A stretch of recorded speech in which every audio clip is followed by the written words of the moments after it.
Hello everyone Nico Gaming ကနေပြန်လည်ကြိုဆိုလိုက်ပါတယ်ကျွန်တော်က Nico ဖြစ်ပါတယ်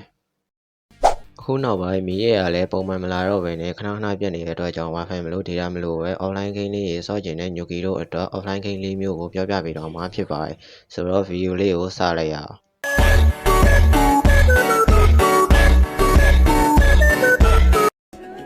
ပထမဆုံး game လေးက Angel of Steel ဆိုတဲ့ဒုတိယ version game မျိုးသားဖြစ်ပြီးတော့ဒီ game ကဆိုရင် fighting game တစ်ခုဖြစ်တဲ့စိတ်တူလို့အပြင်အလူလိုထိုးမရလို့လောက်နေရင်ဒီ game လေးက fighter တွေကိုအပြင်းပြေးလာပြင်းလို့ရတယ်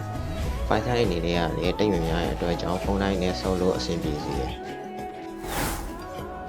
ဒုတိယ game လေးကတော့ Shadow Fighter ဆိုတဲ့ game လေးဖြစ်ပြီးတော့ဒီကောင်ကလည်းအရှိရ game လိုမျိုးပဲဒုတိယ version မျိုးသားဖြစ်ပြီးတော့ဆော့လို့လည်းတော်တော်လေးအဆင်ပြေအပြင်းနဲ့ပြေစေရယ် fighter အနေနဲ့ကလည်း39 MB ပဲရှိတဲ့အတွက်ကြောင့်ဖုန်းတိုင်းနဲ့အဆင်ပြေစေပါတယ်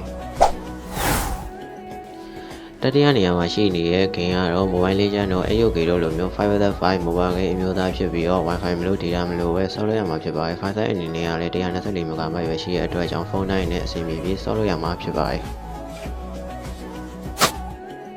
နောက်ဆုံးပြောပြပေးခြင်းတဲ့ game လေးကတော့ Traffic Rider ဆိုတဲ့ game လေးဖြစ်ပြီးတော့ file size ကလည်း123 MB ပဲရှိပြီးတော့ graphic ကလည်းတော်တော်လေးမိုက်တဲ့အချိန်မှာပါပါတယ်ဖုန်းတိုင်းနဲ့လည်းဆော့လို့အဆင်ပြေတဲ့အတွက်ကြောင့် Nyuki တို့အနေနဲ့ဆော့ကြည့်ဖို့တိုက်တွန်းလိုက်ရပါတယ်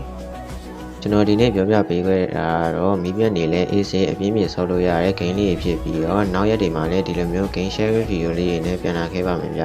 like and subscribe လေးလုပ်ထားပြီးတော့တင်တင်ချင်တဲ့ game လေးရှိရင်လည်း comment မှာပြောပြထားလို့ရပါတယ်ဒီနေ့ရောဒီလောက်ပါပဲဗျာကျွန်တော် Nico ပါ